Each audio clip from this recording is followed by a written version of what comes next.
एक औरत कुछ समय पहले अपने पति से अलग हो गई। इसमें दोनों की सहमति थी। फिर वो महिला एक दूसरे आदमी के साथ रहने लगी। वो खुश थी, लेकिन ये खुशी उसके पूर्व पति के घर वालों को बड़ा खटक रही थी। अरे भाई, उस महिला ने अपनी मर्जी से अपने पति को छोड़ा, वो कैसे दूसरे आदमी के साथ खुश रह सकती थी? लोगों की नजर में तो महिला का ये फैसला एक बड़ा गुनाह था। इसलिए उन्होंने सोचा कि महिला से बदला लेना होगा। फिर उस महिला को ये एहसास दिलाने के लिए कि वो एक महिला है और उसे उसकी औकात दिखाना जरूरी है, लोगों ने उसे सजा दे डाली। ऐसी सजा जिसे देने का हक किसी को नहीं। क्या है ये पूरा मामला, जानेंगे बड़ी खबर में। ये भी जानेंगे कि कैसे उन औरतों को अक्सर नीचा दिखाया जाता है जो खुलकर अपनी बात कहती हैं, बिना डरे अपनी जिंदगी के फैसले लेती हैं। ऐसी औरतों को शर्मिंदा महसूस कराने के लिए लोग अक्सर ही स्लट शेमिंग का सहारा लेते हैं। औरतों को विच हंटिंग के नाम पर भी जब तक प्रताड़ित करने की घटनाएं सामने आती हैं। इन सारे मुद्दों पर डिटेल में बात होगी आज की बड़ी खबर में, लेकिन पहले जान लेते हैं दिन की सुर्खियां। नमस्ते, मेरा नाम प्रतीक्षा है और आप देख रहे हैं ऑर्डिनरी। पहली सुर्खी, टूलकिट मसले में अरेस्ट हुई वकील और क्लाइमेट एक्टिविस्ट निकिता जैकब ने पुलिस को दिए अपने लिखित बयान में यह स्वीकार किया है कि 26 जनवरी के पहले एक जूम मीटिंग हुई थी जिसमें पोएटिक जस्टिस फाउंडेशन के संस्थापक एमओ धालीवाल मौजूद थे। निकिता ने कहा है कि टूलकिट को तैयार करने वाले एक्सटिंक्शन रिबेलियन इंडिया के वॉलंटियर थे। एक्सटिंक्शन रिबेलियन एक क्लाइमेट चेंज से लड़ने के लिए बनाया हुआ इंटरनेशनल ग्रुप है जिसका लक्ष्य बताया जाता है सरकारों को पर्यावरण के खिलाफ उठाए जाने वाले कदमों को रोकना। इसके साथ ही निकिता ने इस बात को नकार दिया है कि उन्होंने स्वीडिश एक्टिविस्ट ग्रेटा थुनबेरी से कोई जानकारी शेयर की। निकिता के मुताबिक टूलकिट का मकसद किसी धार्मिक या राजनीतिक एजेंडा को बढ़ावा देना या फिर पैसे बनाना नहीं था। अगली सुर्खी भी टूलकिट मामले से जुड़ी हुई है। दिल्ली पुलिस 21 साल की दिशा को गिरफ्तार कर चुकी है। अब इसी गिरफ्तारी पर दिल्ली महिला आयोग ने पुलिस को नोटिस भेजा है। दरअसल ये रिपोर्ट सामने आई थी कि दिल्ली पुलिस किसी को कोई जानकारी दिए बिना ही दिशा को बेंगलुरु से दिल्ली लेकर आ गई थी। उनके पेरेंट्स तक को इस बात की जानकारी नहीं थी।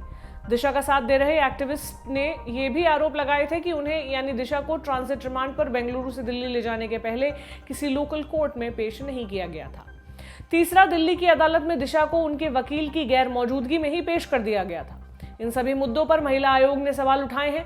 पुलिस से एफआईआर की कॉपी मांगी है। ट्रांजिट रिमांड के लिए कथित तौर पर लोकल कोर्ट में दिशा की पेशी क्यों नहीं हुई, इस पर भी जवाब मांगा है। यह भी पूछा है कि दिल्ली के कोर्ट में पेशी के दौरान दिशा को कथित तौर पर उनकी पसंद का वकील क्यों नहीं दिया गया। आयोग ने 19 फरवरी तक इन सवालों के जवाब मांगे। अगली सुर्खी पटना से है और बहुत ही क्रोधित करने वाली है।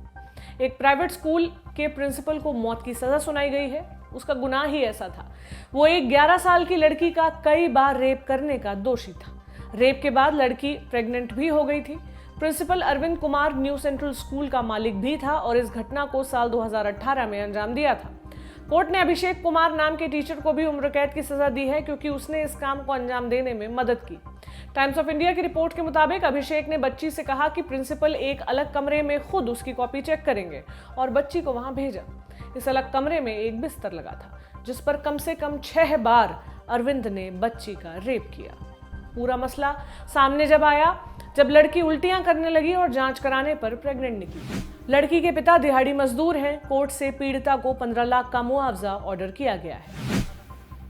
अगली सुर्खी है यूपी के मुरादाबाद से। यहां रहने वाली एक महिला की निर्मम तरीके से हत्या कर दी गई और उसकी लाश एक प्लॉट में अर्धनग्न अवस्था में मिली। अब महिला के लिए सोशल मीडिया पर लोग कैंपेन चला रहे हैं, न्याय मांग रहे हैं। रिपोर्ट्स के मुताबिक महिला पेशे से टीचर थी और दलित समुदाय से ताल्लुक रखती थी। रोज की ही तरह 13 जनवरी को बच्चों को ट्यूशन पढ़ाने के लिए अपने घर से निकली थी।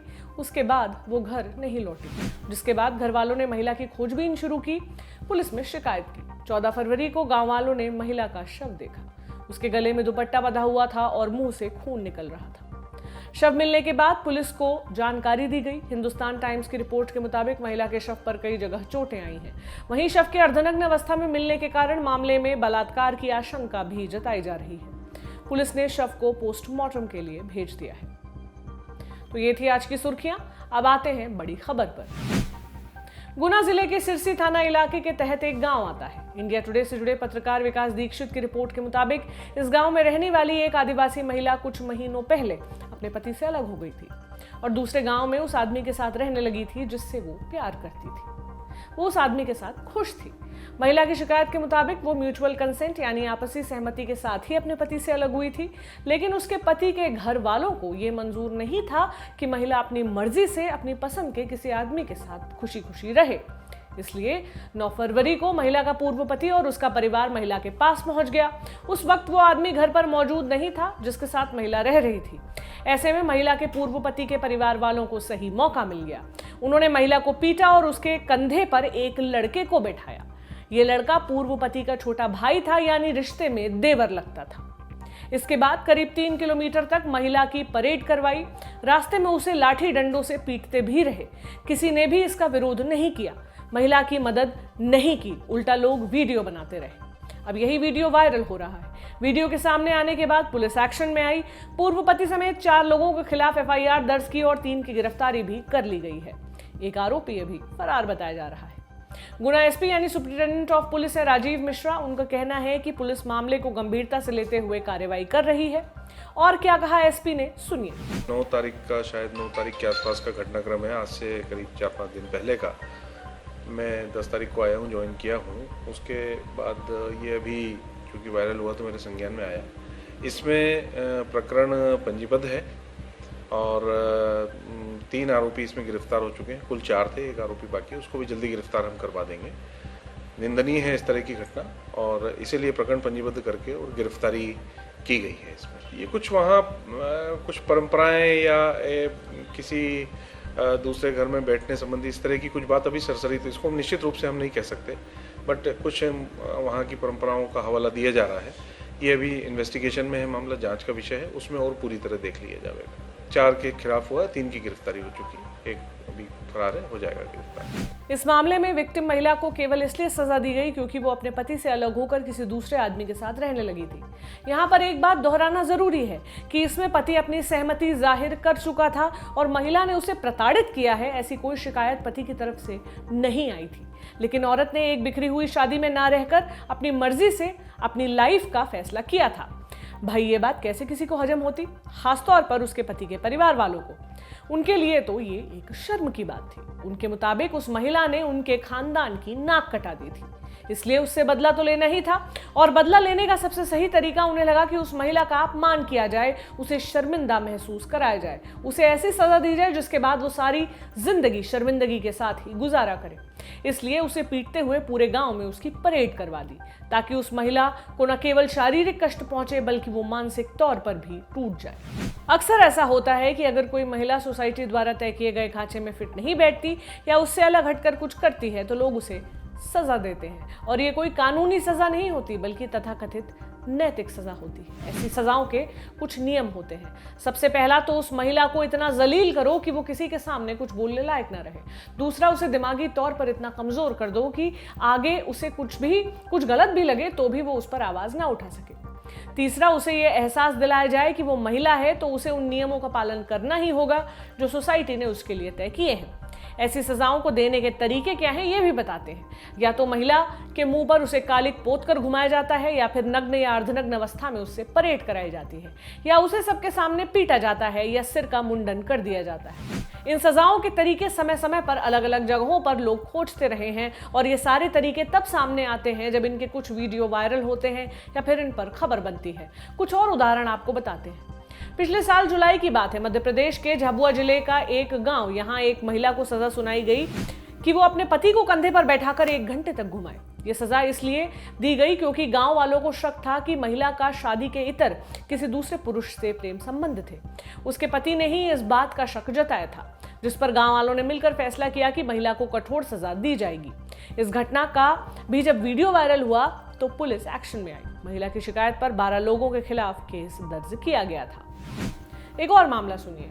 उत्तर प्रदेश का मैनपुरी जिला, अगस्त 2020 में यहाँ एक गांव में एक विधवा महिला और एक लड़के को बुरी तरह पीटा गया। दोनों के बाल काटे गए और चेहरे पर कालिक भी पोत दी गई।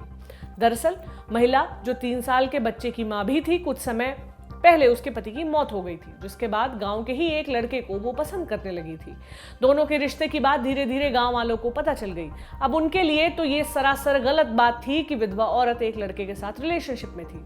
इसलिए एक रात लोगों ने इन्हें सजा देने की ठानी। दोनों जब साथ में थे तब उन्हें पकड़ लिया और ये सजा सुनाई। खैर, समय रहते पुलिस को मामले की जानकारी मिल गई और दोनों को बचा लिया गया। दोनों ही मामलों में महिला अपनी जिंदगी के फैसले अपने दम पर लेने की कोशिश कर रही थी, लेकिन लोगों को यह नागवार गुजरा और उन्होंने इन औरतों को अपने मन मुताबिक सजा दे डाली। आम बोलचाल की भाषा में इसे हम स्लट शेमिंग कहते हैं, यानी किसी औरत को बदचलन या तथाकथित बुरे चरित्र वाली कहकर शर्मिंदा महसूस कराया जाए। औरतों को प्रताड़ित करने का एक दूसरा तरीका भी कहीं कहीं पर अपनाया जाता है, ये होता है विच हंटिंग। विच यानी जादू टोना करने वाली औरत, लोग जिसे डायन कहते हैं। हंटिंग यानी उस डायन का नाश करना। पुराने समय में तो औरतों को डायन बताकर उनकी हत्या कर दी जाती थी, लेकिन आज के समय में उन्हें डायन बताकर ऐसी सजा दी जाती है जिससे वो जिंदगी भर शर्मिंदगी के साथ रहे। बिहार, छत्तीसगढ़, झारखंड, मध्य प्रदेश, राजस्थान और यूपी के कई गांवों में आज भी विच हंटिंग का कॉन्सेप्ट फल फूल रहा है। बाकायदा औरतों को सजा सुनाई जाती है।